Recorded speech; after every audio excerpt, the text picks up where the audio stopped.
welcome back to my channel. I'm Liam. Round 20, finals week now.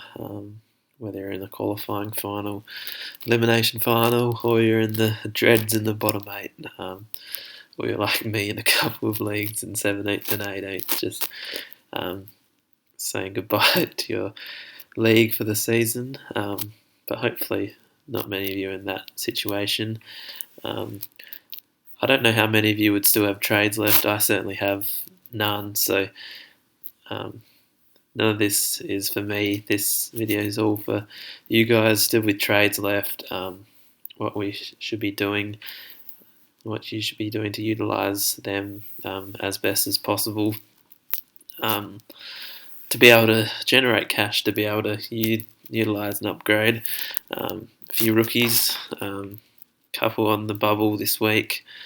Connor West and Durham, talked about them last week. Certainly, again, options. But this week, I'm certainly just Lockie and Durham as the best pick out of those two. His defensive mid, flexibility, very handy. You can utilise him with anyone you want. No, with people who have defensive mid status, but there's popular players like Bianco. Some people would have had Sharp, Connolly, even utilising him with Laird, 5, 8 and 5. It's a popular loophole. He's certainly the number one rookie option.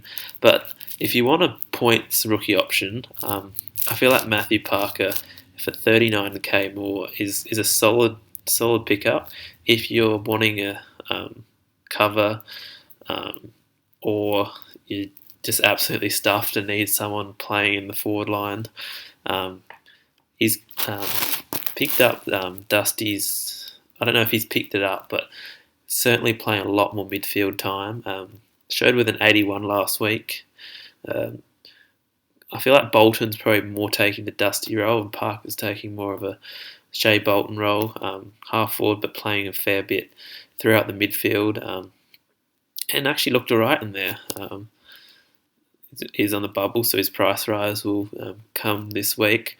But his probably wouldn't be a name at the start of the season that anyone would have thought to be in their teams. But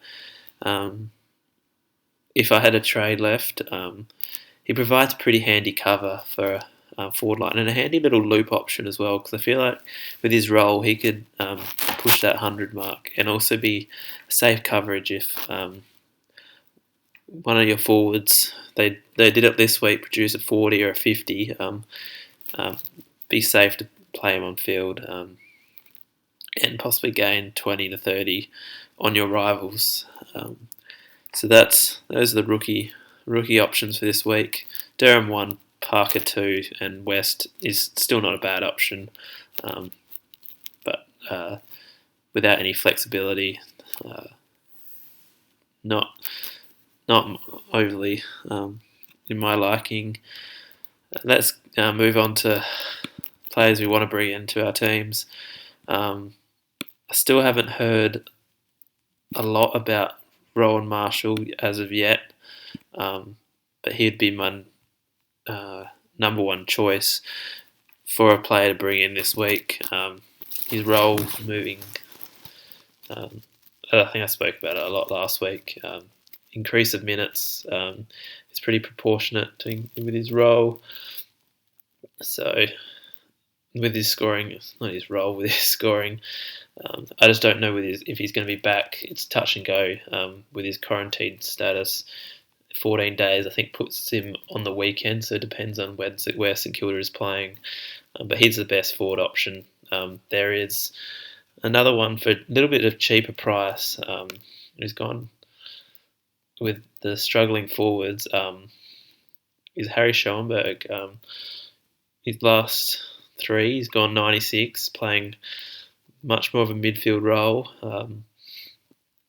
And Crows are pretty much just playing and trying new things. And he's locked, I think, and loaded that midfield role for the last 4 weeks. And at 390, he's a solid pick if you're wanting a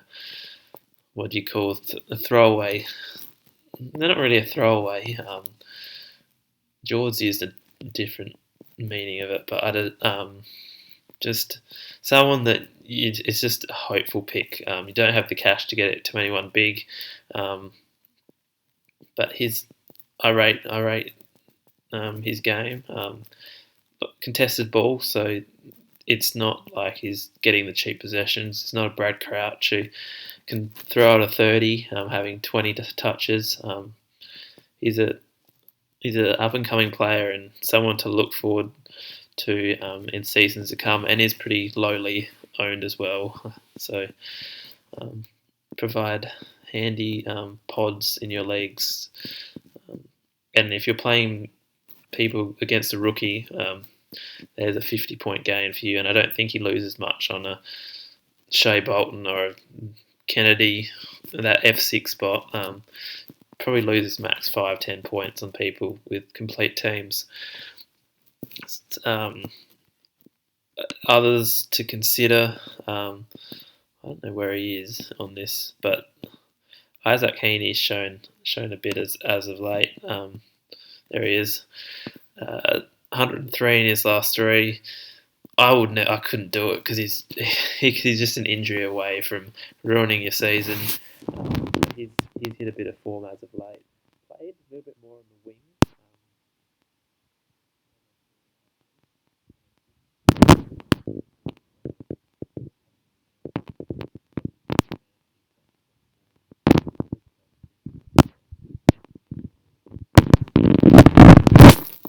So it'd just be where he did play Freo, not the best of sides. So um, I'd probably prefer Schoenberg over him, but again, another option who's flying a little bit under the radar, and probably many teams have got rid of him a few weeks ago.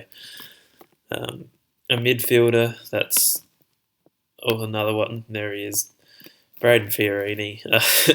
He could have a shocking game and get dropped at any moment, but he's just an absolute ball magnet. So 100.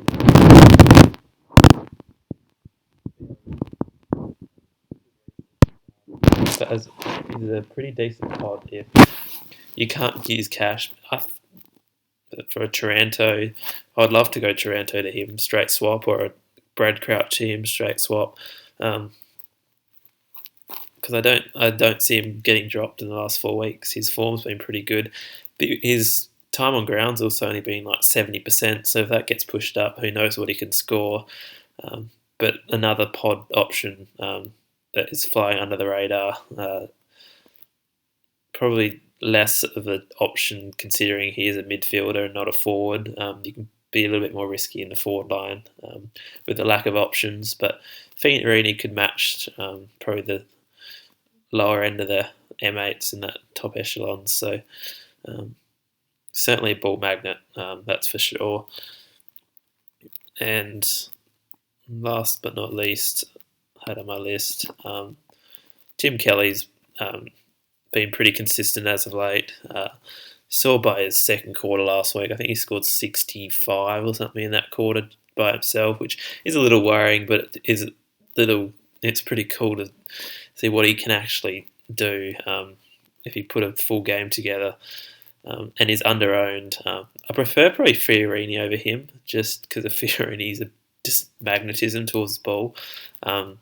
But Kelly gets silver surface with Nick Nat, but his injuries, there's a little bit of injury worries, but he's picked up his form in the last few weeks as West Coast pick up form towards the finals.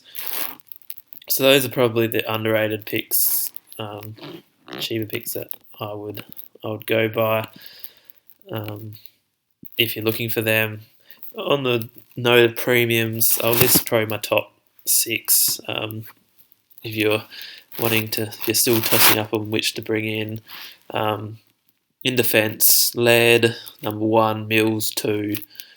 I have Ridley at 3, Rich at 4, Stewart at 5, and Jake Lloyd at 6. So it's probably slightly different to what I said a few episodes back when I did my top 6s. But so that's their defence. More explanations were in a couple of episodes ago. With regards to the forward line, Dangerfield's moved up to 1. When Dunkley's back, he's number 2 pick. Zorko 3, Aaron Hall 4. I got Marshall in at 5 when he's back, and Zeeble at 6.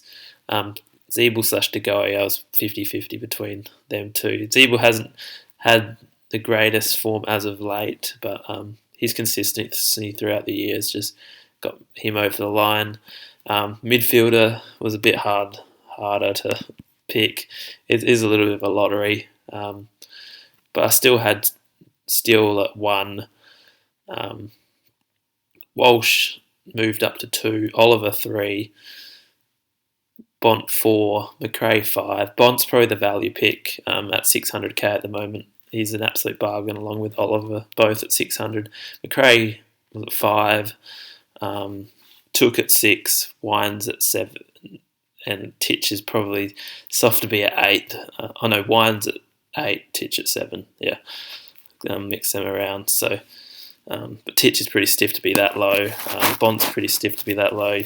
But I feel like Walsh is just he just had North is the surprise back of keeping teams low. Watch Walsh probably go 130 this week. Who does North play? Geelong.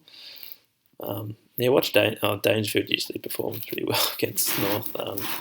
But just be wary. North, I wouldn't captain any players against North. Just as a North supporter, it's interesting to see because you see your team get beaten, but then you see your players score nothing. So it's a lose-lose situation. But oh well. So those are and with the rucks, it's Grundy gone, but Nat Nui and just Darcy's injury worry. I wouldn't just go near it at this very stage. But Nat Nui's pushing on the door. Any of those 3 are pretty good options. So till Thursday, I'll preview my. I'll just give you captain options and loophole options. I'm still deciding whether I'll do that because I still have no trade. I have no trades left, but maybe some last minute advice. We'll go into those previews. So till then, have a good one.